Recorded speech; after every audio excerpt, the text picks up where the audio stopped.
Bonsoir à tous et bienvenue sur votre chaîne d'information. Aujourd'hui, nous allons plonger au cœur d'une révélation surprenante, issue d'une enquête exclusive de Radio France Internationale. Une information qui pourrait bien changer notre compréhension du conflit entre l'Ukraine et la Russie. Depuis plusieurs années, le monde observe cette guerre principalement sur le territoire ukrainien. Mais ce que peu de gens savent, c'est que ce conflit dépasse désormais les frontières de l'Europe. Il s'étend, discrètement, silencieusement, jusqu'au continent africain. Oui, vous avez bien entendu. Selon cette enquête, des militaires ukrainiens seraient actuellement déployés dans l'ouest de la Libye. Une présence qui soulève de nombreuses questions. Que font-ils réellement sur place? Quels sont leurs objectifs? Et surtout, pourquoi la Libye est-elle devenue un nouveau terrain stratégique dans cette confrontation entre grandes puissances? Derrière cette situation se cache ce que l'on appelle une guerre de l'ombre. Une guerre sans déclaration officielle, mais avec des enjeux bien réels. Influence, ressources, alliances et contrôle géopolitique. Dans cette vidéo, nous allons analyser en profondeur cette affaire. Nous verrons comment la Libye est devenue un point clé dans ce jeu d'influence, pourquoi l'Ukraine s'y intéresse et quelles pourraient être les conséquences pour l'Afrique et le reste du monde. Avant de commencer, pensez à vous abonner à la chaîne, à activer la cloche de notification et à liker la vidéo pour ne rien manquer de nos prochaines analyses. Installez-vous confortablement, car ce que vous allez découvrir pourrait bien vous surprendre. Commençons. Partie 1. Une guerre qui dépasse les frontières. Pour comprendre l'importance de cette révélation, il faut revenir au point de départ, le conflit entre Ukraine et Russie. Depuis 2022, cette guerre est perçue comme un affrontement localisé en Europe de l'Est. Pourtant, la réalité est bien plus complexe. Derrière les images de combat et les déclarations officielles, une autre guerre se développe. Une guerre moins visible, mais tout aussi stratégique. Une guerre qui dépasse les frontières et qui s'étend progressivement à d'autres régions du monde. C'est précisément ce que révèle l'enquête de RFI. Selon leurs informations, la Libye serait devenue un nouveau terrain d'affrontement indirect entre ces deux puissances. Au fil du temps, la guerre a changé de nature. On n'est plus face à un simple affrontement militaire classique. Aujourd'hui, il s'agit d'une guerre d'influence. Cela signifie que les opérations ne se limitent plus au territoire ukrainien, que les stratégies incluent des actions discrètes à l'étranger et que chaque camp cherche à affaiblir l'autre, même à distance. Dans ce contexte, certaines régions du monde deviennent des terrains stratégiques, et l'Afrique en fait partie. La Libye n'a pas été choisie par hasard. Depuis la chute de Mouammar Kadhafi, le pays est plongé dans une instabilité durable. Plusieurs forces se disputent le pouvoir et l'État reste fragile. Mais cette fragilité attire les puissances étrangères. La Libye possède d'importantes réserves de pétrole, une position stratégique entre l'Afrique et l'Europe et un accès direct à la Méditerranée. C'est donc un point clé pour contrôler des flux économiques et militaires. Avant même cette révélation, la Russie avait déjà renforcé son influence en Afrique, notamment en Libye. Elle s'appuie sur des partenariats militaires, des accords économiques et des acteurs non officiels présents sur le terrain. Cette stratégie permet à Moscou d'étendre son influence sans entrer dans une confrontation directe. La présence de militaires ukrainiens dans l'ouest libyen marque un tournant important. Cela montre que l'Ukraine ne se contente plus de défendre son territoire. Elle semble désormais vouloir agir à l'international pour contrer la Russie. Les objectifs possibles sont multiples. Il peut s'agir de réduire l'influence russe en Afrique, de perturber ses intérêts stratégiques, ou encore de démontrer sa capacité à intervenir au-delà de ses frontières. Cette évolution traduit un changement profond dans la manière de mener cette guerre. Ce qui caractérise cette situation, c'est sa discrétion. Il ne s'agit pas d'une intervention officielle, mais d'actions menées dans l'ombre. Les informations sont limitées, les opérations difficiles à vérifier et les objectifs rarement exprimés publiquement. Ce type de stratégie permet d'éviter une escalade directe tout en maintenant une pression constante sur l'adversaire. Cette première partie met en évidence un élément essentiel. Le conflit entre l'Ukraine et la Russie est en train de devenir global. La Libye n'est plus seulement un pays en crise. Elle devient un espace stratégique où se jouent des équilibres internationaux majeurs. Party 2. Que font réellement les militaires ukrainiens en Libye? Après avoir compris que le conflit entre Ukraine et Russie s'étend désormais au-delà de ses frontières, une question essentielle se pose. Que font concrètement des militaires ukrainiens en Libye? Selon les éléments de l'enquête menée par RFI, leur présence ne relève pas d'un déploiement classique. Il ne s'agit pas d'une armée officielle envoyée pour occuper un territoire ou mener une guerre ouverte. Nous sommes face à une logique beaucoup plus discrète et stratégique. Dans ce type d'opération, les objectifs sont souvent multiples et imbriqués. Première hypothèse, le renseignement. La Libye est aujourd'hui un point d'ancrage important pour les réseaux russes en Afrique. Avoir des hommes sur place permettrait à l'Ukraine de collecter des informations précieuses sur les mouvements, les alliances et les opérations liées à Moscou.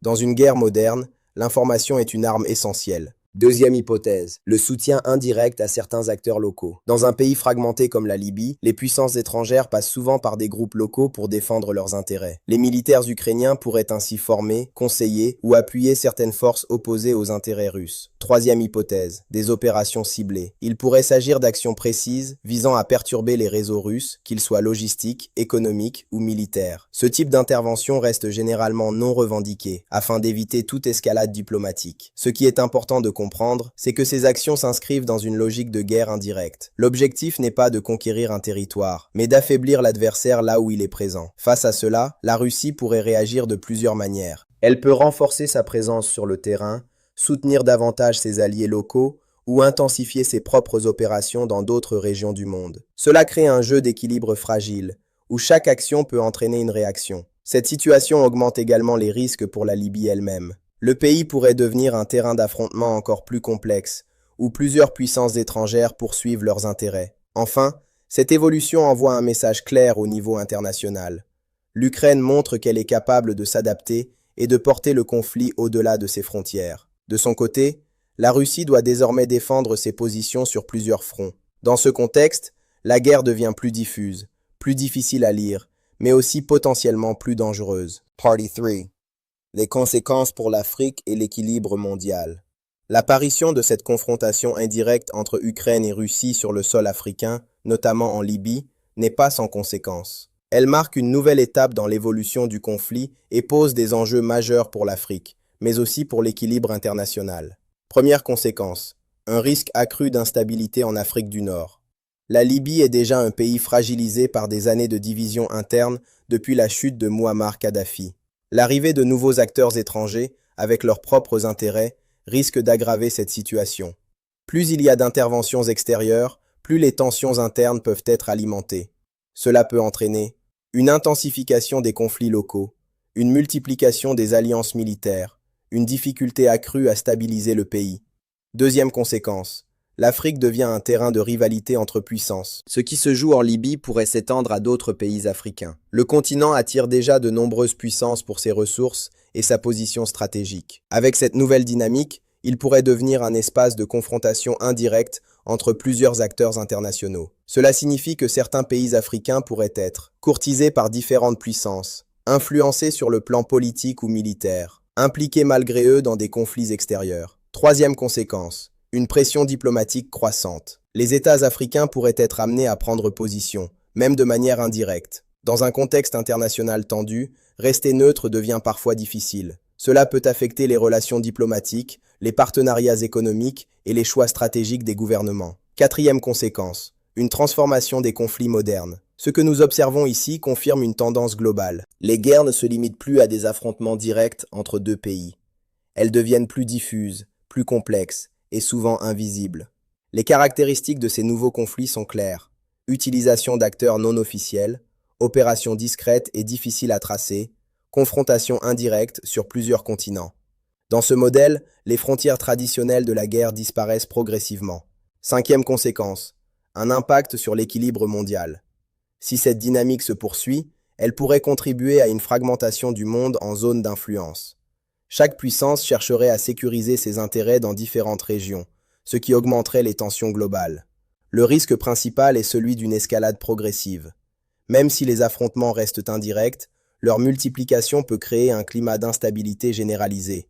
Enfin, il faut souligner un point essentiel. Cette situation montre que l'Afrique n'est plus en marge des grands enjeux internationaux. Elle en devient un acteur central, un espace stratégique où se jouent des équilibres mondiaux. En conclusion de cette partie, la présence de militaires ukrainiens en Libye dépasse largement le cadre d'un simple fait militaire. Elle révèle une transformation profonde des relations internationales et annonce peut-être une nouvelle ère de conflits globalisés. Party 4. Quel scénario pour la suite du conflit? À ce stade, une question essentielle se pose. Jusqu'où peut aller cette confrontation indirecte entre Ukraine et Russie, notamment en Libye? Plusieurs scénarios peuvent être envisagés, chacun avec ses implications. Premier scénario, une intensification discrète. Dans cette hypothèse, les opérations restent non officielles mais se multiplient. L'Ukraine pourrait renforcer sa présence, tout comme la Russie chercherait à consolider ses positions. Cela donnerait lieu à une guerre de l'ombre de plus en plus active, avec des actions ciblées, du renseignement et des opérations indirectes. Ce scénario est probablement le plus réaliste à court terme. Il permet aux deux camps de s'affronter sans déclencher une confrontation directe. Deuxième scénario, une extension géographique. Ce qui se passe en Libye pourrait s'étendre à d'autres pays africains. Si la stratégie s'avère efficace, d'autres zones instables pourraient devenir des terrains d'influence. L'Afrique de l'Ouest, le Sahel ou certaines régions d'Afrique centrale pourraient être concernées. Dans ce cas, le conflit deviendrait encore plus global, avec des conséquences difficiles à contrôler. Troisième scénario, une réaction plus ferme de la Russie. La Russie pourrait décider de répondre plus directement à cette présence ukrainienne. Cela pourrait passer par un renforcement militaire, un soutien accru à ses alliés locaux, ou même des actions indirectes contre les intérêts ukrainiens ailleurs dans le monde. Une telle réaction augmenterait les tensions et rendrait la situation plus instable. Quatrième scénario, une pression internationale. Face à cette évolution, certaines puissances ou organisations internationales pourraient intervenir diplomatiquement. L'objectif serait de limiter l'extension du conflit et d'éviter une déstabilisation plus large de la région. Cependant, ce type d'intervention reste incertain, car les intérêts des grandes puissances sont souvent divergents. Cinquième scénario, un retrait stratégique. Même s'il est moins probable, il est possible que l'une des parties décide de réduire sa présence pour éviter une escalade. Cela pourrait être lié à des contraintes internes, à des pressions internationales ou à un changement de stratégie. Une situation très incertaine. Ce qui rend cette situation particulièrement complexe, c'est le manque de visibilité. Les opérations étant discrètes, il est difficile de mesurer leur ampleur réelle. Mais une chose est certaine, le conflit est entré dans une nouvelle phase. Il ne s'agit plus seulement d'une guerre territoriale, mais d'une confrontation globale, où chaque camp cherche à affaiblir l'autre sur plusieurs fronts, y compris en dehors de son propre territoire. Un nouvel équilibre mondial en jeu. Ce qui se joue aujourd'hui dépasse largement la Libye. C'est une redéfinition des rapports de force internationaux. Les puissances ne se contentent plus de défendre leurs frontières. Elles projettent leur influence à l'échelle mondiale, en utilisant des moyens variés, souvent discrets. Dans ce contexte, des régions comme l'Afrique deviennent des espaces stratégiques majeurs. Nous avons vu comment ce conflit s'est transformé, comment il s'étend désormais au-delà de ses frontières, et quels pourraient être les scénarios pour la suite. Dans la dernière partie, nous allons tirer les conclusions de cette analyse et comprendre ce que cela signifie concrètement pour le monde d'aujourd'hui et de demain. Party 5. Conclusion et lecture globale du conflit. À travers cette analyse, une réalité s'impose clairement. Le conflit entre Ukraine et Russie a profondément évolué. Ce qui était au départ une guerre territoriale est devenu une confrontation globale, diffuse et stratégique. La révélation de RFI sur la présence de militaires ukrainiens en Libye n'est pas un simple fait isolé. Elle est le symbole d'un changement de dimension du conflit. Désormais, cette guerre se joue sur plusieurs terrains à la fois. Elle ne se limite plus à des combats visibles, mais s'étend à des opérations discrètes, à des luttes d'influence et à des stratégies indirectes. C'est une guerre moderne, où l'information, la position géographique et les alliances comptent autant que les armes. La Libye illustre parfaitement cette transformation. Pays fragilisé depuis la chute de Mouammar Kadhafi, elle devient aujourd'hui un point stratégique dans une confrontation qui la dépasse. Son territoire est utilisé comme un espace d'influence, où se croisent des intérêts internationaux. Mais au-delà de la Libye, c'est toute l'Afrique qui pourrait être concernée. Le continent, riche en ressources et en opportunités, attire de plus en plus l'attention des grandes puissances. Cette situation crée à la fois des opportunités et des risques. Le principal danger est celui d'une instrumentalisation. Certains pays pourraient devenir, malgré eux, des terrains d'affrontement indirects entre puissances étrangères. Cela pourrait fragiliser davantage des régions déjà instables. En parallèle, cette évolution montre que l'équilibre mondial est en train de changer. Les conflits deviennent plus complexes, plus étendus et parfois moins visibles. Les lignes entre guerre et paix deviennent floues. Dans ce nouveau contexte, chaque action, même discrète, peut avoir des répercussions importantes. Une opération locale peut influencer des équilibres globaux. Il faut également comprendre que cette stratégie n'est pas propre à un seul camp. Elle reflète une tendance générale dans les relations internationales. Les puissances cherchent à étendre leur influence sans forcément entrer dans une guerre directe, afin de limiter les risques tout en poursuivant leurs objectifs. Au final, cette situation nous rappelle une chose essentielle. Le monde est de plus en plus interconnecté. Un conflit qui commence dans une région peut rapidement avoir des conséquences ailleurs. La présence ukrainienne en Libye, si elle se confirme, marque donc une étape importante. Elle montre que cette guerre est entrée dans une nouvelle phase, plus globale, plus stratégique et potentiellement plus imprévisible. L'avenir dépendra désormais des choix des différents acteurs. Une désescalade est toujours possible, mais une intensification du conflit ne peut pas être exclue. Ce qui est certain, c'est que cette guerre ne se joue plus uniquement sur un front visible. Elle se déroule aussi dans l'ombre, sur plusieurs continents, et ces effets pourraient se faire sentir bien au-delà des zones de combat.